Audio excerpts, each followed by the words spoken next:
The tubeless dual-chamber system is like steroids for your tires, as it provides 100 psi of protection and stability at the rim where you need it, and massive low psi traction gains where you want it. Twice the traction, twice the protection.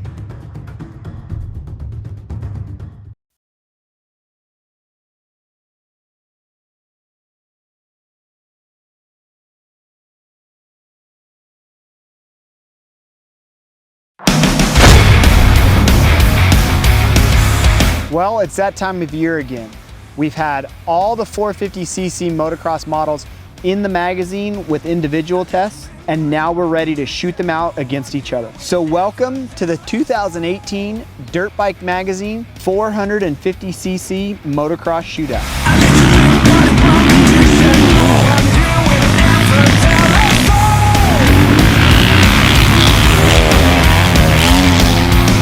The technology race among the 450 MX bikes is intense and almost beyond reason. Over the past few years, Honda, Husqvarna, Kawasaki, KTM, Suzuki, and Yamaha have all seen major changes. KTM and Husqvarna redesigned their bikes from scratch in 2015. Then came Kawasaki, Honda, Yamaha, and Suzuki in quick succession.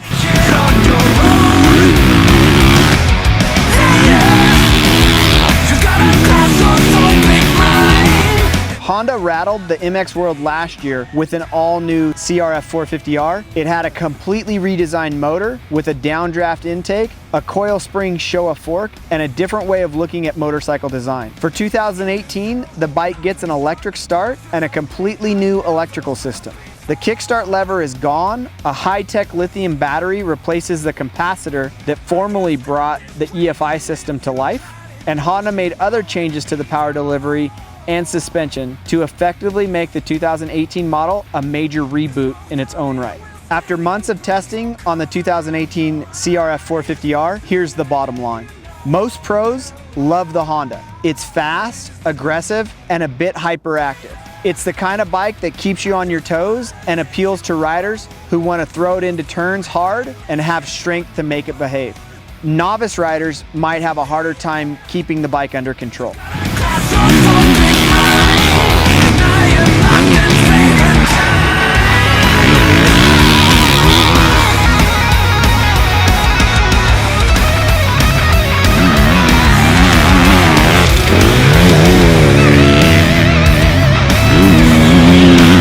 As most people know, KTM and Husqvarna are owned by the same group and share many parts. By many, we mean the entire engine, frame, and suspension.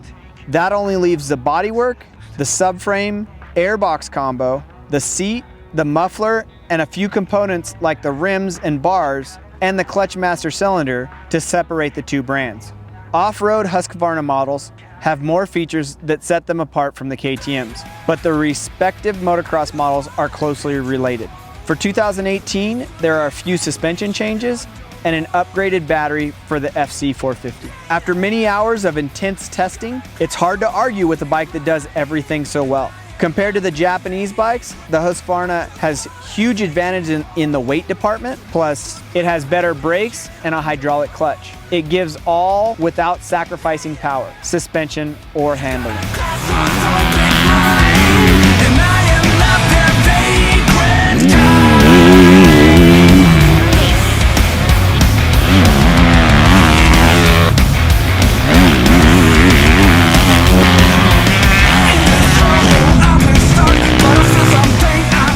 Kawasaki redesigned the KX450F 2 years ago with weight loss and improved handling as the primary goals.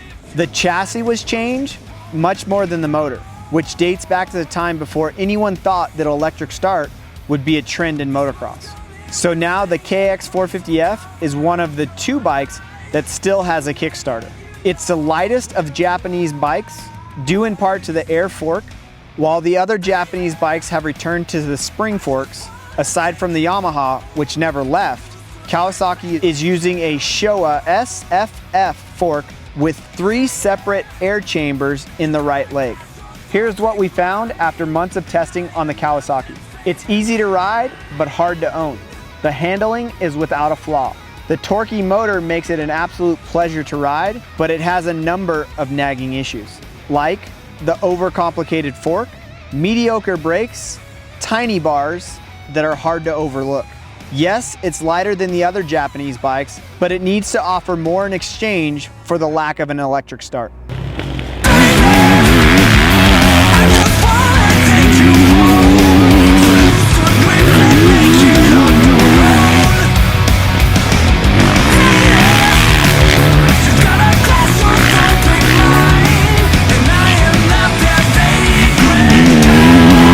KTM engineers didn't change much on the 2018 450 SXF because they didn't have to. The KTM has a single overhead cam engine with an electric start. It has a diaphragm spring clutch with hydraulic actuation and WP AER 48 air fork. It's the lightest bike in the shootout, albeit only by a half pound compared to the Husky. The battery is bigger this year and there are fork valving changes, but it's essentially the same bike that won last year's shootout. This year's model does feature an orange frame, and in the past, that has indicated that there might be a new bike coming. After many hours of testing at the track, this is our bottom line on the KTM. It's hard to find faults in such a high quality bike, especially when it's lighter, faster than just about anything else on the starting line. Not everyone loves the KTM's layout and handling manners, but even those who aren't fans admit that it has no weaknesses as an overall package.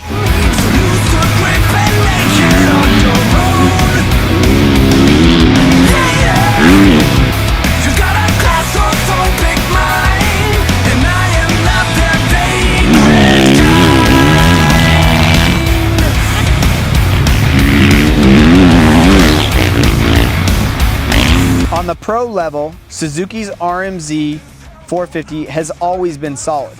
In 2016, with Roxon aboard, it won an outdoor national championship. But the bike has gone stale in the public eye, so it was overdue for big changes. Thus, the redesigned 2018 model is a big attention getter. The chassis is completely different, with a new frame, coil spring Showa forks, and a new Showa shock that has both rebound and compression stacks in the reservoir.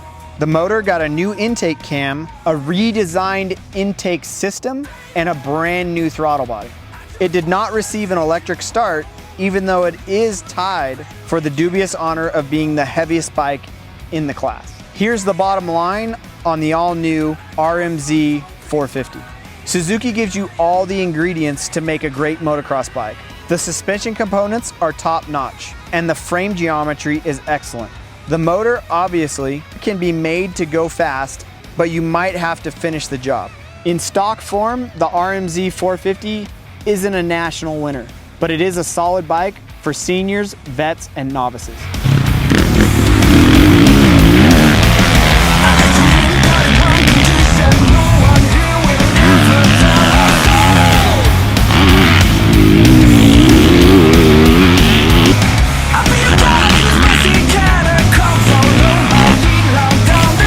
Yamaha didn't just update a few parts and add an electric starter to the 2018 YZ450F. Everything was redesigned. The idea was to design the bike around the electric starter rather than add one after the fact. That allowed Yamaha to eliminate the structures that would support the Kickstarter. The frame was made narrower to combat accusations of bulkiness, but the overall concept hasn't changed.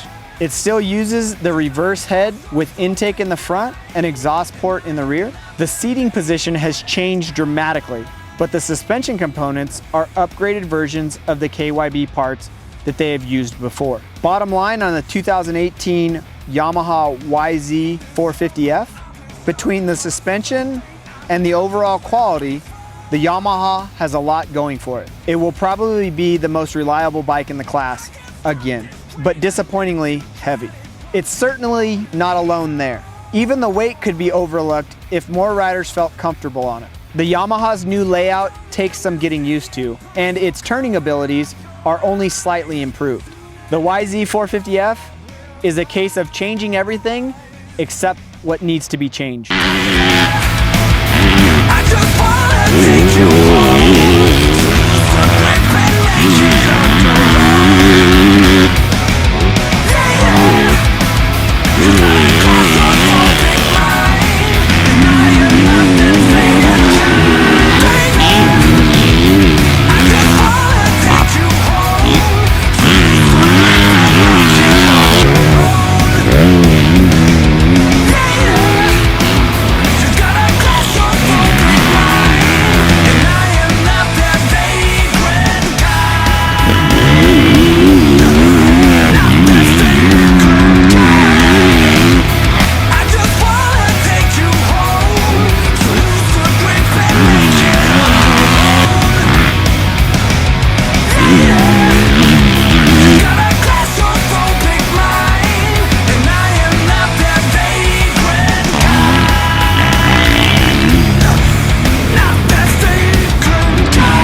more internal disagreements than ever before. Oddly enough, it wasn't for the overall winner.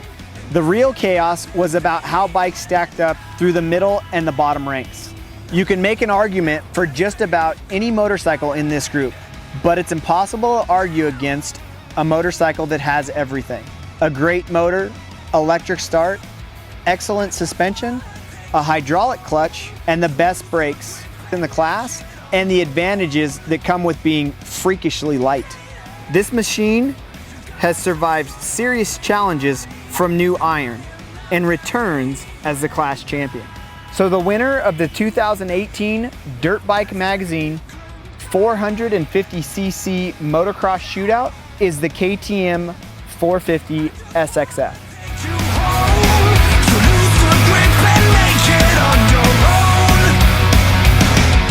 For the rest of the 450 shootout finishing order, check out the December issue of Dirtbike Magazine. And for the latest happenings in the off-road industry, go to dirtbikemagazine.com. If you want to see the individual videos on the 450 motocross models in the shootout, click the video thumbnail now.